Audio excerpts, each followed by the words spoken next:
Morning student. मैं doctor मधु कुमावत, सहायक आचार्य इतिहास, श्री रकमा राजकीय स्नातकोत्तर महाविद्यालय किशनगढ़। आज के इस वीडियो में हम दिल्ली सल्तनत के पतन के मुख्य कारणों का अध्ययन करेंगे। क्या क्या कारण रहे जिनकी वजह से दिल्ली सल्तनत का जो है पतन वह हो गया। इसके प्रमुख कारण है राजनीतिक अस्थिरता, प्रशासनिक अव्यवस्था, आंतरिक प्रतिरोध एवं विद्रोह, विदेशी आक्रमण, विघटनकारी तत्वों का योगदान और कुछ विशिष्ट कारण जिनकी वजह से दिल्ली सल्तनत का पतन हुआ। दिल्ली सल्तनत का टाइम पीरियड 1206 ईस्वी से 1526 ईस्वी तक रहा। अब हम राजनीतिक अस्थिरता जो कारण है उसके अंतर्गत दिल्ली सल्तनत के पतन के दोनों चरणों में कुछ कारणों का योगदान समान रूप से था, जबकि कुछ का विशिष्ट महत्व किसी एक चरण में था। सर्वप्रथम दिल्ली सल्तनत की राजनीतिक व्यवस्था में ही इसके पतन के कारण निहित थे।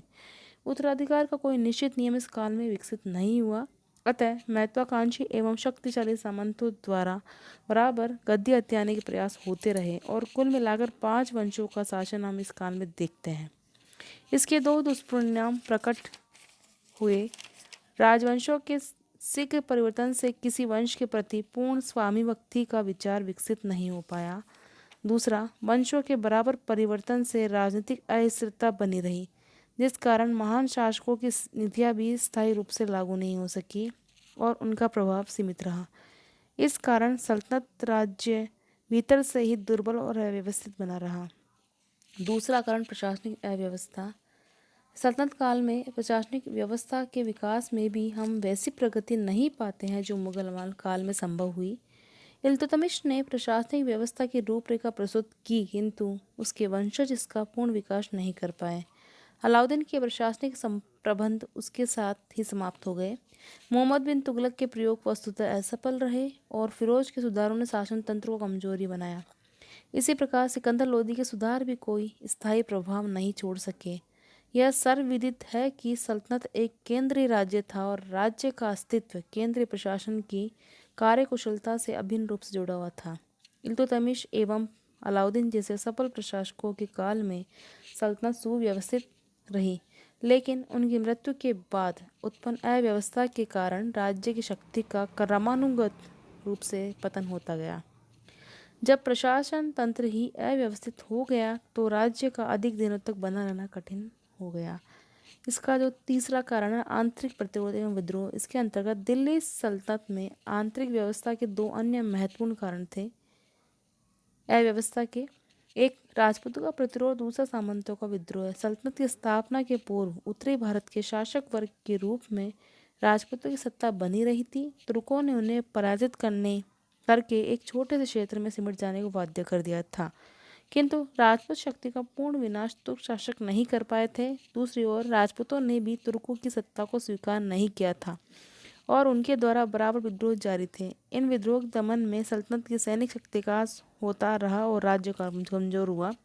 दूसरी ओर सल्तनत काल में सामंत वर्ग को पूर्णतः अनुशासित और नियंत्रित करने के प्रयास बहुत सफल नहीं सिद्ध हुए।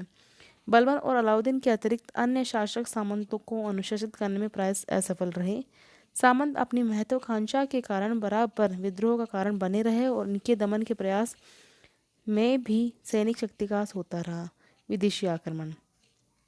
विदेशी आक्रमणों ने भी सल्तनत के लिए अनेक समस्याएं उत्पन्न की। सल्तनत के आरंभिक काल में ही उत्तर पश्चिमी सीमांत में मंगोल आक्रमण की समस्या बराबर बनी रही और इस कारण भी सल्तनत की सेना का प्रभाव घटा। सुल्तानों की शक्ति का मुख्य आधार उनकी सेना थी और सेना पर अत्यधिक बोझ पड़ने से राज्य का अस्तित्व प्रभावित होना स्वाभाविक था। तुगलक काल से सैन्य शक्ति का पतन तीव्र गति से आरंभ हुआ और कुछ ही समय पश्चात तैमूर के आक्रमण ने सल्तनत की सैनिक कमजोरी को प्रदर्शित कर दिया। तैमूर जब तक भारत में रहा, तुगलक वंश की सत्ता नामात्र के लिए ही रह गई और स्वयं तुगलक शासक अपनी राजधानी छोड़कर भाग निकला। सुल्तान की कमजोरी ने प्रांतपतियों को स्वतंत्र होने की प्रेरणा दी और गुजरात, मालवा, खानदेश या जौनपुर जैसे राज्य स्थापित हुए। इसी प्रकार दूसरे चरण में भी 1526 ईस्वी में बाबर के आक्रमण ने ही सल्तनत के पतन की प्रक्रिया को पूरी किया। अतः विदेशी आक्रमण के विनाशकारी प्रभाव स्वतः स्पष्ट है। अन्य कारण जो विघटनकारी तत्वों का योगदान। सल्तनत के पतन में विघटनकारी तत्वों का योगदान भी महत्वपूर्ण रहा। आरंभिक काल से सल्तनत का पूर्वी प्रांत अर्थात बंगाल स्वतंत्र होने के लिए संघर्ष करता रहा। आगे चलकर यही समस्या दक्षिणी प्रांतों में भी प्रारंभ हुई। सल्तनत की राजधानी अर्थात दिल्ली से इन प्रांतों की दूरी अधिक थी। आवागमन एवं संचार की सुविधाएं विकसित नहीं थी। भौगोलिक बाधाएं दूर स्थित प्रांतों पर नियंत्रण में अवरोध प्रस्तुत कर रही थी। ऐसी स्थिति में केंद्रीय प्रशासन की थोड़ी सी कमजोरी अथवा केंद्रीय प्रशासन के विरुद्ध थोड़ा सा असंतोष विद्रोह के लिए प्रेरक हो सकता था। इन विद्रोहों ने सल्तनत के पतन को निश्चित योगदान दिया। कुछ विशिष्ट कारणों का वर्णन भी अनिवार्य है। इस संदर्भ में 3 शासकों की नीतियों का परीक्षण करना आवश्यक हो जाता है।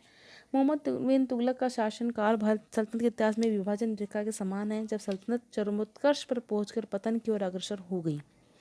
इस समय तक सल्तनत का क्षेत्रीय विस्तार पूरा हो चुका था। दूर स्थित प्रांतों पर नियंत्रण की समस्या जटिल हो चुकी थी। राज्य में आर्थिक संकट उत्पन्न हो चुका था और मोहम्मद बिन तुगलक द्वारा किए गए प्रशासनिक प्रयोगों की असफलता ने सुल्तान के प्रति असंतोष को बहुत अधिक बढ़ा दिया था। इन सब कारणों से सल्तनत की समस्या और विद्रोह आरंभ हो चुके थे, जिनकी परिणति बंगाल, विजयनगर और बहमनी राज्य के स्वतंत्र होने में देखी जा सकती है। इसके बाद फिरोज तुगलक ने अपने शासनकाल में समस्याओं पर नियंत्रण प्राप्त करने के स्थान पर उन्हें स्थगित करने का प्रयास किया। उसने तुष्टीकरण की नीति अपनाई, जिसका उद्देश्य सामंत, उलेमा, सैनिक व अन्य प्रमुख वर्गों को संतुष्ट रखना था। किंतु सामंतों को प्रदत्त सुविधाएं केंद्रीय प्रशासन की कमजोरी के कारण बनी। उलेमा की इच्छा अनुसार अपनाई गई धार्मिक कट्टरता की नीति सुल्तान की कमजोरी का साक्ष्य बन गई एवं सैनिकों को दिए गए विशेषाधिकार सैन्य संगठन को दुर्बल बनाने का कारण सिद्ध हुए। फलस्वरूप सल्तनत के पतन का पहला चरण पूरा हुआ। दूसरे चरण में इब्राहिम लोदी की नीतियों ने घातक परिणाम प्रस्तुत किए। सर्वप्रथम इब्राहिम अपने सामंतों को अप्रसन्न करने का दोषी था। द्वितीय, उसमें राज्य की समस्या को सुलझाने की क्षमता नहीं थी। तीसरी, उसकी अनुभवहीनता और उसके अहंकार उसे गलत निर्णय लेने बाध्य कर रहा था। साथ ही साथ उस पर एक और राजपूतों और दूसरी ओर गुजरात के शासकों द्वारा आक्रमण की संभावना बनी हुई थी। जब ऐसी परिस्थितियों में इब्राहिम को बाबर के आक्रमण का सामना पड़ा तो वह सफल सिद्ध और उसके साथ ही सल्तनत का अस्तित्व भी समाप्त हो गया। इस प्रकार जो है सम्मिलित रूप से जो है ये कारण रहे जिनकी वजह से सल्तनत काल का दिल्ली सल्तनत का पतन हो गया। धन्यवाद।